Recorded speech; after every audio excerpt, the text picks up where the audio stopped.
연준의 물가 목표는 2%라는 걸 다들 알고 계시죠? 그런데 최근 월가에서는 2% 이거 달성 못하니까 그냥 우리 좀 높이자, 바꾸자라는 이야기들이 굉장히 많이 나오는 것 같습니다.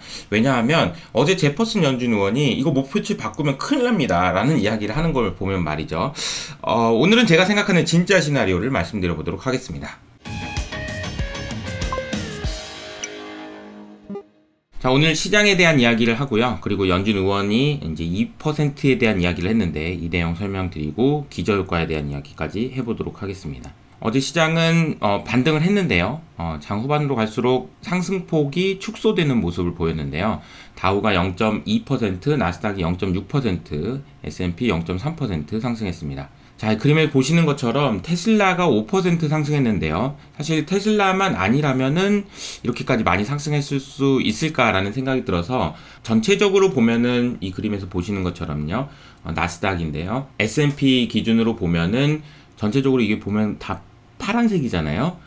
지금 매물이 많은 상황이다. 좀 하방 압력이 좀 큰 상황이다. 이렇게 정리를 하면 될 것 같고요. 국내 시장도 마찬가지로 어제 지금 밑꼬리를 달고 올라오긴 했습니다만 지금 매물이 좀 많은 상황이어서 하락 압력이 좀 더 큰 상황이다. 단기적으로는 그렇게 정리하고 넘어가겠습니다. 그런 이 와중에 좀 특이한 뉴스가 있어서 소개해 드리려고 하는데요. 일본 주식시장으로 해외 자금 유입이 지금 역대급으로 진행되고 있다. 지금 4주 연속으로 지금 일본 주식시장으로의 자금 유입은 진행되고 있다라는 이야기네요.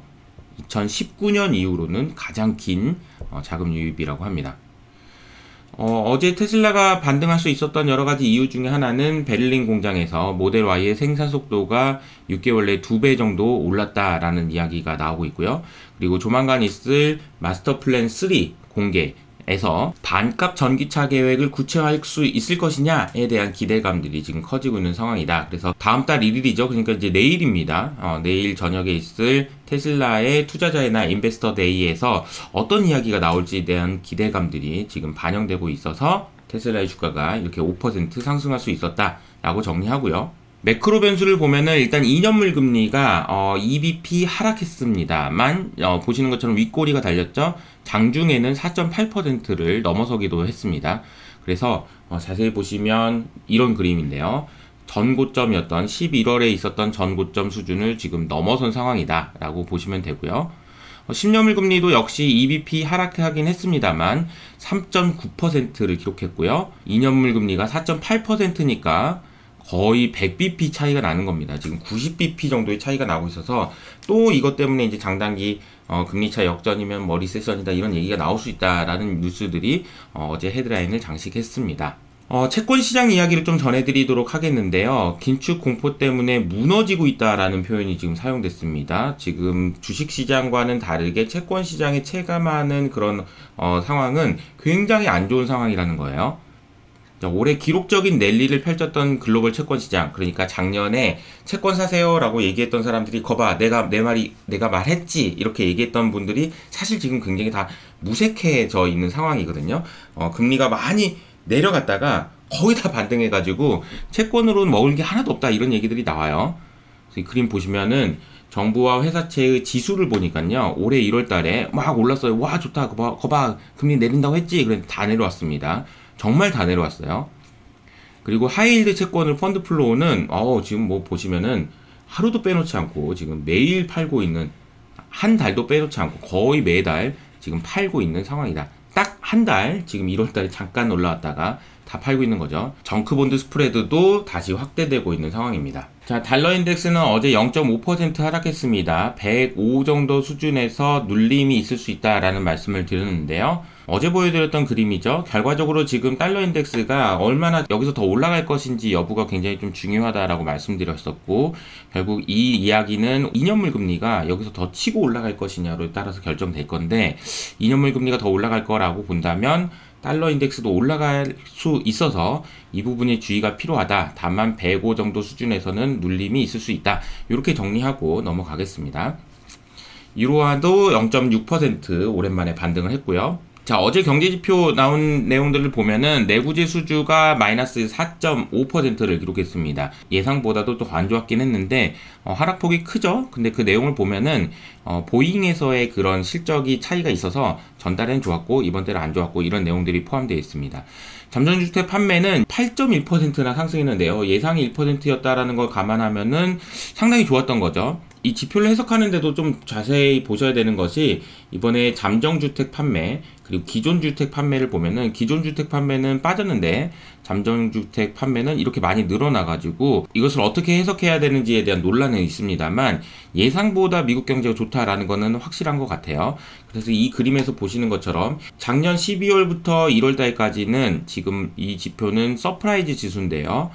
계속해서 하락하면서 일로 쭉 내려가서 리세션이 온다라고 했었는데 오히려 웬걸 미국 경제지표는 1월 말부터 해가지고 계속해서 좋아지고 있어서 이 괴리가 지금 상당히 크게 벌어져 있다라는 걸 정리하시면 되겠습니다. 자, 2%에 대한 이야기를 해보도록 하겠는데요. 필립 제퍼슨이라는 연준 이사님께서 나오셔가지고 대학에서 강의를 하신 내용이에요. 그래서 2% 물가 목표제에 대한 이야기를 하셨는데요. 잠깐 내용을 보고 오시죠. Some economists have argued that a higher inflation target is better. Changing the FOMC's longer run inflation objective, however, would introduce an additional risk by calling into question the FOMC's commitment to stabilizing inflation at any level. 자, 마지막에 하셨던 이 말이 의미가 있죠? 안 믿을 거라는 거예요. 2% 목표치를 그냥 차라리 높이자라는 이야기들이 나오고 있지만 제퍼슨 의원 같은 경우에는 난 반대세 이렇게 얘기했다라는 거고요. 왜냐면 이렇게 돼버리면은 연준에 대한 신뢰도가 깨질 거다라는 이야기입니다. 근데 반대로 생각해 볼까요? 제가 생각할 때는 올해 하반기 때 2%에 대한 논란이 굉장히 많을 거다. 작년 연말부터 계속 말씀드렸던 내용인데 결국엔 2% 이상으로 높일 가능성이 높다라고 생각을 하고 있습니다. 정리를 해보면 2% 물가 목표를 바꾸면 중앙은행에 대한 신뢰도, 크레더빌리티죠. 훼손시킬 거다. 그런 이야기가 나왔다. 그런데 이 이야기가 괜히 나온 게 아니다. 2% 목표 올리자라는 이제 압박들이 점점 커지고 있기 때문이다. 라고 정리를 하죠. 그래서 이제 일부에서는 뱅크 오브 아메리카죠. 연준이 YCC를 도입해야 미국 주식시장이 강세장에 올 것이다 라는 이야기도 있습니다. 결과적으로는 YCC를 도입할 거다라는 이야기가 되는데요. 이분은 이제 파월 의장이고요. 이분이 하트넷이라는 분이죠. 뱅크 오브 아메리카의 하트넷이라는 분이고 저도 이분의 보고서를 꼼꼼하게 챙겨보고 있는데 정말 좋은 인사이트가 있거든요. 그리고 저도 이 말에 거의 100% 동의합니다. 연준이 결국에는 YCC를 도입할 가능성이 있다라고 생각을 하고요. 그렇게 되면 미국 주식시장은 어마어마한 강세장이 올 거다라는 생각도 하고 있습니다. 근데 그 과정이 좀 굴곡이 좀 있겠죠. 자, 이제 기저효과에 대한 이야기를 해보도록 하겠습니다. 기저효과와 경제지표라는 이제 제목인데요. 월스트리트저널에 따르면은 향후 몇 개월은 경제 데이터 해석에 아주 큰 도전에 직면할 거다. 왜냐하면 기저효과가 너무 크기 때문이다 라고 이야기를 했는데요. 얼마나 크길래 그러냐라는 질문에 대해서 재밌는 그림이 있어서 소개를 해드리도록 하겠습니다. 기본식 가솔린 가격이고요. 2022년 그러니까 작년이죠. 작년 1월달 2월달에는 2.5에서 3.5불 정도 수준이었는데 2월 3월로 올라갈수록 급격하게 올라갔었죠. 그래서 이 부분 때문에 이게 기조 효과가 있어서 아마 가솔린 가격이 4.5불까지 올라간다라고 했을 때나 변하지 않는다고 했을 때 아니면 3불까지 떨어진다라고 했을 때 YOY 그러니까 전년 동기 대비로 계산을 해보면 이런 그림이 나온다라는 거예요.